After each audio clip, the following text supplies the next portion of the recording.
NewsChannel 5 Network. This is OpenLine.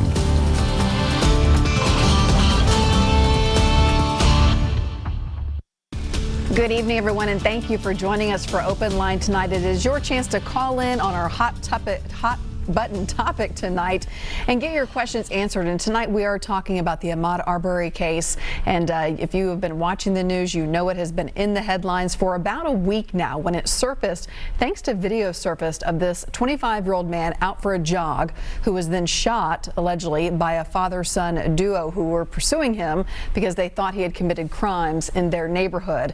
We have two attorneys joining us tonight to talk through this case that will be in the headlines for some time. We have criminal defense attorney Mark Scruggs here from Nashville joining us, and then also BJ Buchanan, a civil attorney from Georgia. Gentlemen, thank you so very much for joining us tonight. All right, we're going to get to them in just a moment, but first I want to bring everybody up to speed before we get the calls going about what is happening in this case and get you the very latest from Omar Villafranca. Cobb County District Attorney Joyette Holmes has been appointed special prosecutor in the Ahmaud Arbery case. This weekend, William Roddy Bryan spoke out for the first time to our Jacksonville affiliate, WJAX. He filmed the shooting death of Arbery.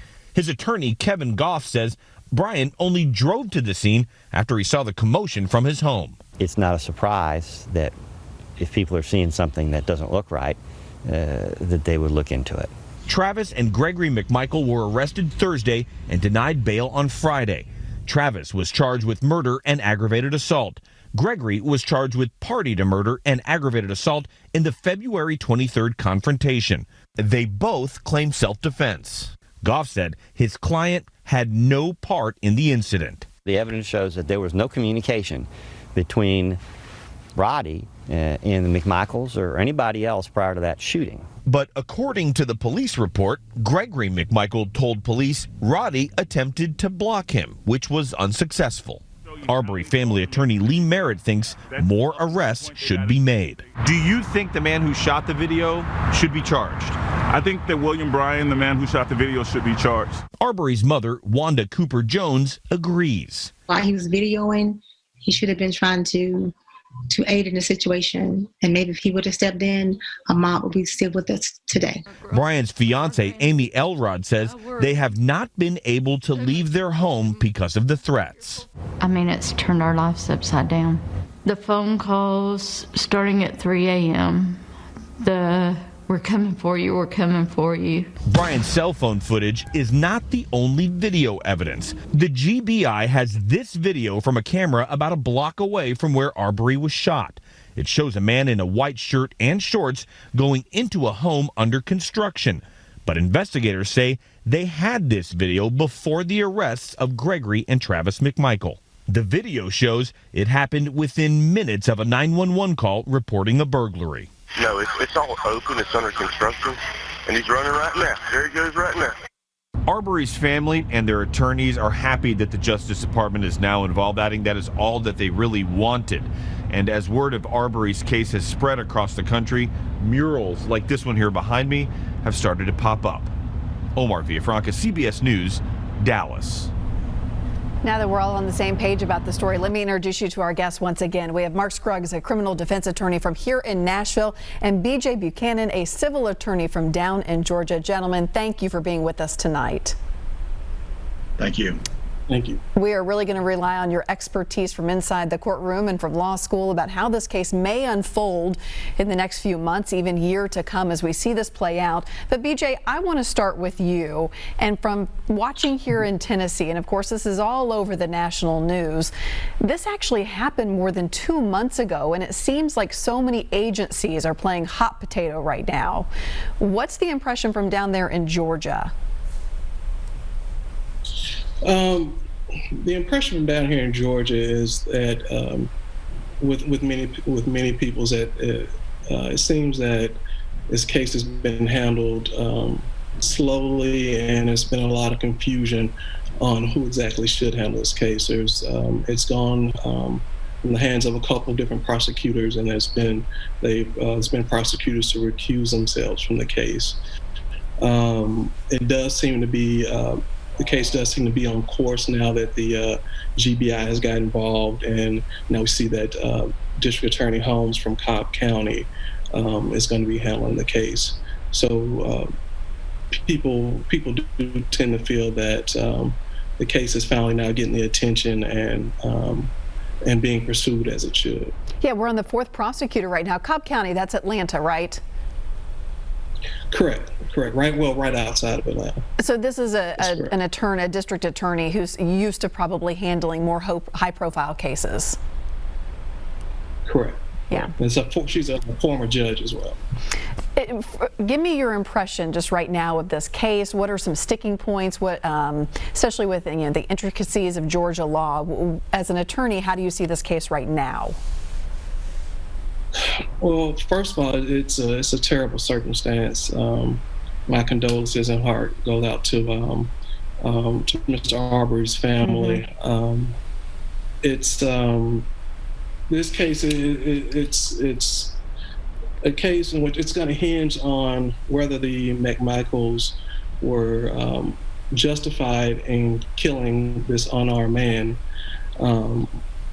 So the two major questions that they're going to have to approach here is were they initially justified in the pursuit. And I know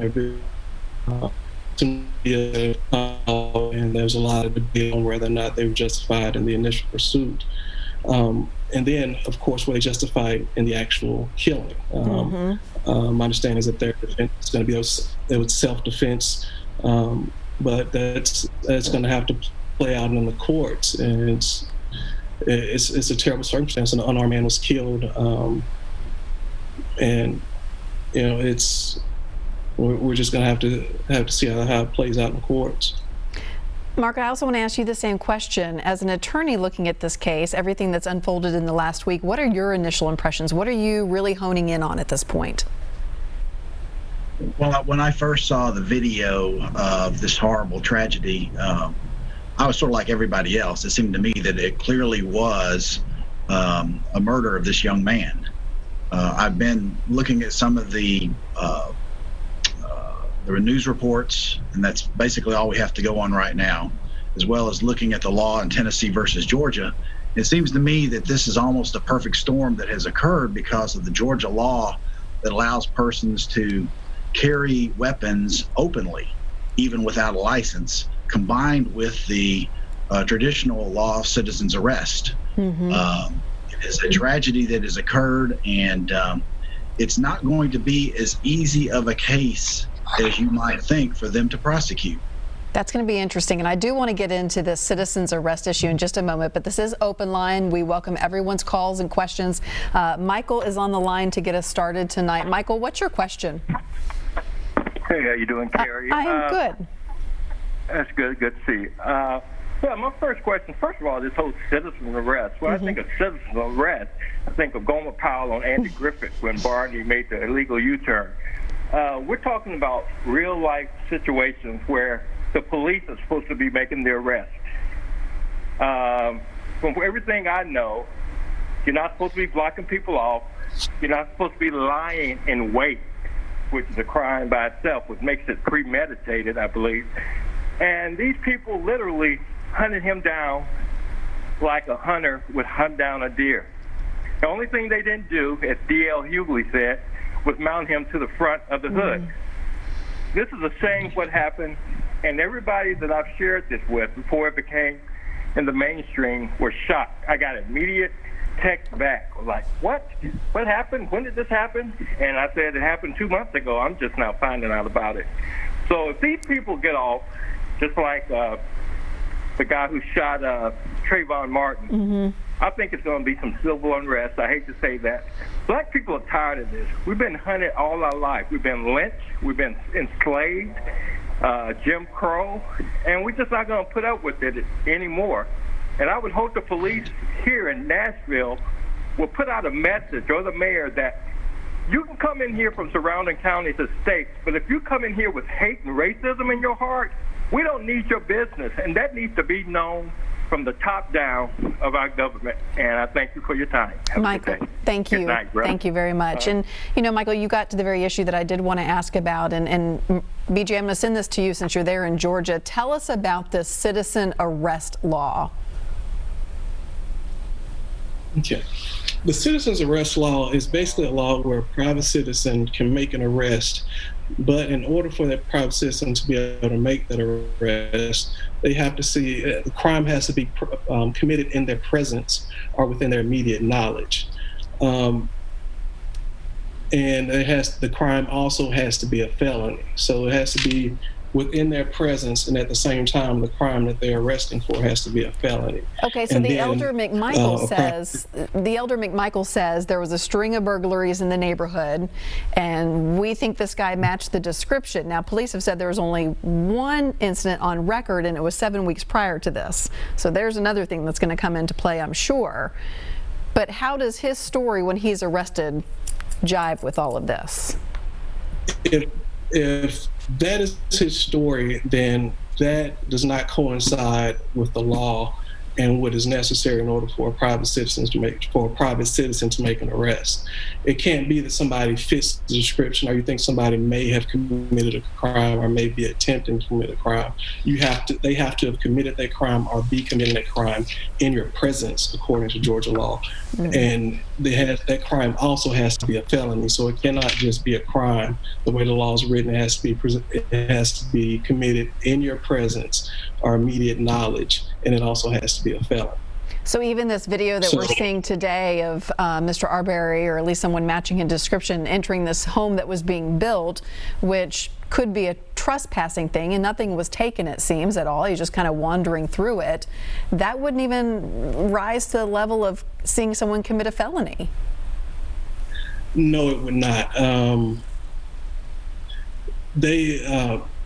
Actually, and it may not even rise to the point of trespass, because in order for criminal trespass, you have to be somewhere that you're not supposed to be, and also you have to be told to leave in order to be arrested for criminal trespass here in the state of Georgia. Or unless you do, there's also an element of criminal trespass in which you could commit damage to private property, $500 or below. I believe in this situation, Ms. Arbery did not damage any property. There's no evidence that he's been told in the past to leave that property. Mm-hmm. So it would be difficult for him to even be convicted of a criminal trespass, which is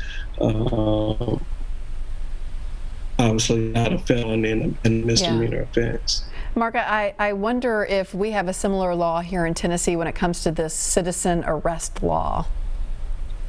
Well, let me just say this with regard to the earlier caller, and that is that the citizen's arrest law in Georgia has been around since 1863, and in Tennessee it's been around since 1858. And my research from what I've seen has shown that it doesn't necessarily have to be a felony in both states. It can be either a felony or a misdemeanor. For example, this type of quote arrest occurs in shoplifting cases all the time, and there is a separate statute in Tennessee that deals with that. So as far as the law is concerned, then a citizen can make an arrest if they have probable cause to believe that that person committed the crime, and it can be for either a misdemeanor or for a felony. Now, in Georgia, there is a requirement that the citizen has to have actually seen the crime committed in his presence or her presence, or have immediate knowledge. That means that I would interpret that to mean that that person could base his or her arrest on hearsay. Let's just say a neighbor saw Mr. Arbery going into this construction site and walking around. I don't know what was reported or whatever, but arguably, and that would be obviously the first hurdle for the defense to overcome, they could surmise that that might be probable cause that some type of crime was being committed, whether it be a trespassing or be a burglary. So again, just being devil's advocate here, as far as the McMichaels are concerned, that would be where their probable cause would have to come from, because they could not base it upon burglaries that had occurred days or weeks before under Georgia law. Now, that's the first hurdle we have to get through. The force that they chose to use is a different issue. Right, and so then we go to the thing that BJ brought up, were they justified in the pursuit, and then were they justified in the killing? This video is going to be so critical in this case, right? Mark, you want to take that? There's no question about that. There's no question about that. In fact, the problem with the video is that it doesn't show everything that we need to see. First off, under both Tennessee and Georgia law, a citizen cannot use deadly force to arrest someone only if it's in their own self-defense. In other words, the McMichaels are not justified in using any type of deadly force unless somehow or another Mr. Arbery threatened them or intended to threaten them with imminent serious bodily harm or death. As far as the video is concerned, we don't see that until the actual altercation occurs. And having watched it a number of times, my opinion is that it really comes down in terms of a defense. It comes down to whether or not, I guess it's Travis McMichael, the younger one, pointed the shotgun at this person and threatened him. Now, if he did that, he was not authorized to do that at all. Therefore, he would have committed an aggravated assault. And when Mr. Arbery came at him, which Arbery would then be justified in doing what he did in terms of self-defense, because he has an imminent threat of serious bodily harm or death. And so the theory I would assume that the Georgia prosecutors are going to use is that an aggravated assault was committed and a homicide occurred during that scuffle, which resulted in a felony murder charge. So the video is helpful, but it doesn't show the entire story, unfortunately. Let's get back to the phone lines here before we have to take a commercial break. Sylvian is on the line. Sylvian, thank you for joining us tonight. Yes, I wanted to thank, of course, I am neutral and non-political in any of my feelings, but I wanted to thank the gentleman for saying that when there is a citizen's arrest, that this type of violence should never occur. And of course, like I said, being non-political and neutral, I think that guns are a very serious and have been a very serious problem, not just here in this country, everywhere else. And my last comment I wanted to say, which is very personal to me, is that I feel that more times than should actually occur, that African American people are targeted. I have felt that way for many years since I was a young teenager. I still feel that way. And these two men that did this heinous crime, which actually to me is murder, should be prosecuted, and I pray that they will be. And I think that in a citizen's arrest, this type of violence should never occur. And I don't think that the authorities or the government, for that fact, really is handling this correctly. Thank you. Sylvian, thank you for your thoughtful call tonight. BJ, before we go to break, I do want to ask you about why Georgia cannot charge a hate crime on the state level. Simply because there's no hate crime law on the state level here in Georgia. There has been laws proposed in our state legislature, but as of this date, we still do not have a hate crime law here in the state of Georgia. Perhaps this will change it. We'll just have to wait and see. Okay, we have to get to a quick commercial break. When we come back, Bob, I know you're on the phone. Bridget, we're going to get right to you after this. Stay with us.